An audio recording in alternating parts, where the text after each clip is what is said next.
अपना प्रसाद जो है वो राम को दे दिया। उत्तराखंड के पूर्व मुख्यमंत्री भगत सिंह कोश्यारी निजी दौरे पर उत्तरकाशी होते हुए हटाल फेडिस पहुंचे। रात्रि विश्राम के लिए पद्मश्री से सम्मानित प्रेमचंद शर्मा के घर पर रुके लोगों ने अपनी समस्या भी रखी। प्रेमचंद शर्मा ने पौराणिक जौनसारी पोशाक कोश्यारी जी को भेंट की और धन्यवाद किया। वहीं फेडिस में समाज सेविका डॉक्टर पूजा गौड़ और ग्रामीणों ने भी कोश्यारी का स्वागत किया, जहाँ पूजा गौड़ द्वारा किए जा रहे कार्यों की कोश्यारी द्वारा सराहना की गई। आइए देखें हमारी ये खास रिपोर्ट। हम मौजूद हैं उत्तराखंड और हिमाचल के सीमांत क्षेत्र अटाल फेडीज़ में, और हमारे साथ आज मौजूद हैं सभी जानते हैं, परिचय के मोहताज नहीं हैं, पूर्व सीएम भगत सिंह कोश्यारी जी, जो महाराष्ट्र के राज्यपाल भी रहे हैं। आइए उनसे जानते हैं ये दौरा उनका केवल एक निजी है, केवल घूमने के पर्पज़ से, या कोई उनका एक विशेष उद्देश्य है इस दौरे पे, उन्हीं से जानते हैं। सर, आप आज यहाँ मौजूद हैं, क्या उद्देश्य है आपका इस दौरे के? ये केवल निजी दौरा है या कोई उद्देश्य है आपका? देखिए, हमने उत्तराखंड बनाया है। उत्तराखंड जब हमने बनाया तो परिकल्पना ये थी कि आत्मनिर्भर बने। उत्तराखंड से बहुत अधिक पलायन है। यहाँ के युवक, यहाँ के युवतियाँ बम्बई, दिल्ली, लखनऊ आदि शहरों में जाते हैं और अपने छोटे छोटे होटलों में ऐसे छोटे छोटे काम में लगते हैं। वो अलग बात है। हमारे यहाँ के बच्चे ऐसे भी हैं जो आज प्रधानमंत्री के NSA हैं, जो हमारे देश के CDS बनते हैं और ऐसे ऊंचे ऊंचे पदों पर हैं, साइंटिस्ट हैं।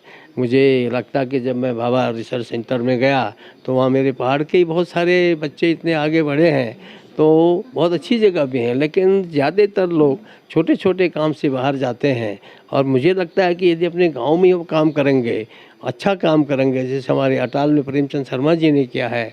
अभी मैं उधर सांकरी में गया था और पूरे बेल्ट में, उस बेल्ट से तो मुझे ऐसा लगा कि सड़क भले ही ख़राब है परंतु बेल्ट इतनी अच्छी है, काम उन लोगों का इतना अच्छा है कि वहाँ से नीचे आने को मन ही नहीं करता है। तो एक प्रकार से लोग फिर से गांव की ओर आ रहे हैं और मेरा यही संकल्प है कि जीवन के जो भी दिन बचे हैं हम इन गाँवों को सेल्फ डिपेंडेंट बनाएं, आत्मनिर्भर बनाएं। और इस दृष्टि से हमारे काफ़ी लोग काम कर रहे हैं। हमारे भाई विजेंद्र रावत पिछले 8-10 साल से दिल्ली छोड़ करके और यहाँ इसके पीछे एक मिशन के रूप में लगे पड़े हैं। तो बहुत अच्छे काम हो रहे हैं। अब इनको और गति देनी है और इतनी गति देनी है कि धीरे धीरे हमारा सब आदमी, आज प्रधानमंत्री जी जो लास्ट गांव है जो घोस्ट विलेज कहलाते थे, उन्होंने कहा ये घोस्ट नहीं कहेंगे, ये मोदी का राज्य है, यहाँ ये वाइब्रेंट विलेज कहलाएंगे। तो ये वाइब्रेंट विलेज इन लोगों को देख करके बनेंगे, ये पूजा जैसे कार्यकर्ता को देख के बनेंगे जो बम्बई में ऊंची नौकरी छोड़ करके और बनारस में पैदा हो करके और यहाँ की बहू बन करके यहाँ इतनी सेवा कर रही है। तो मुझे लगता है कि निश्चित रूप से अब जो मोदी जी कहते थे कि अच्छे दिन आएंगे, अच्छे दिन जरूर आएंगे और तुम्हारा उत्तराखंड समाचार के भी अच्छे दिन आए। शुभकामनाएं। पूजा गौड़ जी हैं जो सामाजिक पृष्ठभूमि से हैं, जो सामाजिक कार्यकर्ता हैं, उनसे जानते हैं आज जो यहाँ पर कोश्यारी जी का दौरा हुआ था, उनसे उन्होंने क्या बात रखी और वो दौरा किस चीज़ के लिए था? जी, आज यहाँ पे हमारे बीच में कोश्यारी जी आए और उन्होंने ये हमारी जो समिति है देखा और उन्होंने सारे मतलब पूछा कि आप क्या क्या कर रहे हैं और कैसे कर रहे हैं। तो काफ़ी अच्छा लगा कि उन्होंने मतलब आके यहाँ पे ग्राउंड ज़ीरो में आके सारी चीज़ें देख रहे हैं और उन्होंने देखा है तो उन्होंने ये चीज़ों को प्रोत्साहित किया है। उन्होंने बोला है कि वो आगे कृषि के क्षेत्र में जो भी हो सके वो हमारी मदद करेंगे ताकि इस तरह की चीज़ें सभी जगह पे, सभी गांव तक और अलग अलग जगह तक पहुंच पाए। मैम, कोई समस्या जो इस क्षेत्र के कृषि क्षेत्र में या रोजगार को लेकर आपने उनसे डिस्कस किया हो? देखिए, यहाँ पे जो समस्या है रोजगार नहीं है, इसलिए लोग पलायन कर रहे हैं।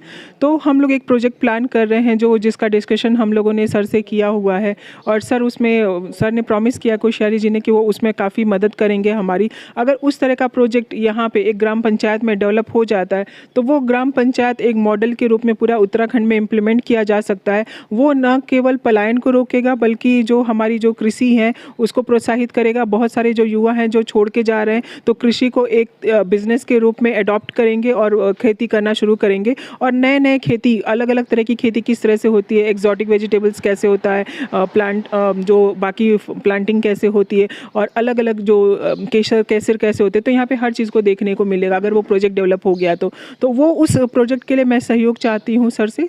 और उन्होंने आए हैं, विज़िट किया है, तो मैं उम्मीद करती हूँ कि सर आगे सहयोग करेंगे इस चीज़ों में। यहीं पर हमारे साथ मौजूद हैं पद्मश्री से सम्मानित श्री प्रेमचंद शर्मा जी।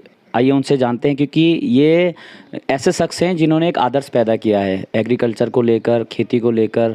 इन्होंने एक बहुत बड़ा संदेश दिया है हमारे समाज को, जो लोग यहाँ से पलायन करते हैं, क्योंकि पलायन का 2 मुख्य कारण सबसे ज़्यादा, एक शिक्षा और रोज़गार।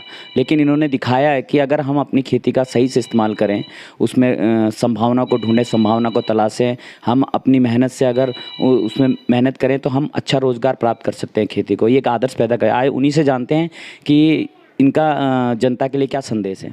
मैं तो यही संदेश देना चाहता हूं सभी को कि एक बात देखिए, आज हमने जब भगत दास जी कोश्यारी जी पूर्व मुख्यमंत्री और पूर्व राज्यपाल हमारे पंचायत में आए हैं, तो हमने उनके सामने उन किसानों को सम्मानित किया है जो ग्रेजुएट थे, जिन्होंने ग्रेजुएशन कर रखा है, उनको सभी को हमने, और सबसे पहले हमने अपने गाँव में सम्मानित डॉक्टर पूजा गौड़ को किया। आप देखिए इनकी मेहनत, हम इनसे इस बात से प्रभावित है कि जो एक बनारस से आज यहाँ भी एक उसी का दर्जा मिलेगा हमें, अपनी पंचायत के लिए भी एक बनारस का गौड़ ब्राह्मण के यहाँ इनकी शादी हुई है, बहुत अच्छी मेहनत कर रही है।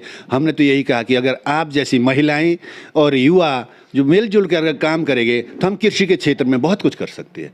आज जो है, मैंने तो भगत दास जी को कहा कि रोजगार की जितनी संभावना कृषि में इतनी किसी चीज़ में नहीं।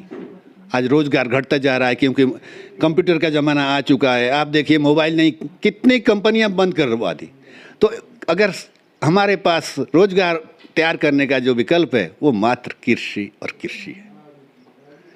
तो मेरा ये सभी से निवेदन है, महिलाओं से भी पुरुषों से भी, कि हमें विकास के लिए काम करना है, विकास के लिए एक होना है और कृषि को ये बढ़ावा देना है कि हम अपनी पंचायत को एक मॉडल पंचायत बनाना चाहते हैं। हमारे पूरा विश्वास है कि भगत दास से भी हमने इस बात का जिक्र किया है कि हम मॉडल पंचायत बनाना चाहते हैं, ताकि एक ये हाईटेक मॉडल पंचायत जो धरातल पे हो, ये नहीं कि कागजों में तो पता नहीं कितना काम हो रहा है, लेकिन धरातल पे हम चाह रहे हैं कि मॉडल पंचायत।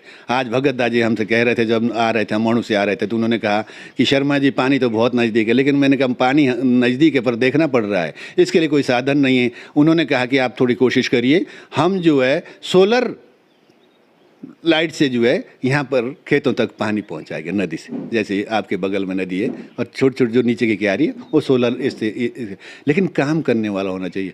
तो आप साहब हमारे पास तो डॉक्टर पूजा गौड़ ने अभी ये कहा कि हम जो है नाबार्ड से भी और CSR में भी इस पंचायत के लिए बहुत कुछ करेंगे, कोशिश करेंगे। और आपसे भी हमारा यही निवेदन है सोशल मीडिया से कि किसानों का हौसला बढ़ाइए और किसानों को जागरूक कीजिए, उनके खेतों में जाइए कि किस तरह के क्या परेशानी है किसानों के सामने। सिंचाई की परेशानी है और इसकी परेशानी है, जैसे अब आपका ये गांव है, हमारा कपसाड़ गांव है, वहाँ सड़क नहीं है, कितने सालों से प्रयास कर रहे हैं, लेकिन उस सड़क को कोशिश अब ये करेंगे ताकि हर व्यक्ति को सड़क की सुविधा मिले। दूर दराज के क्षेत्र में तभी यहाँ खेती बाड़ी नहीं होती, क्योंकि सड़क से दूर वो जो हमारी मजदूरी में ख़त्म हो जाता है।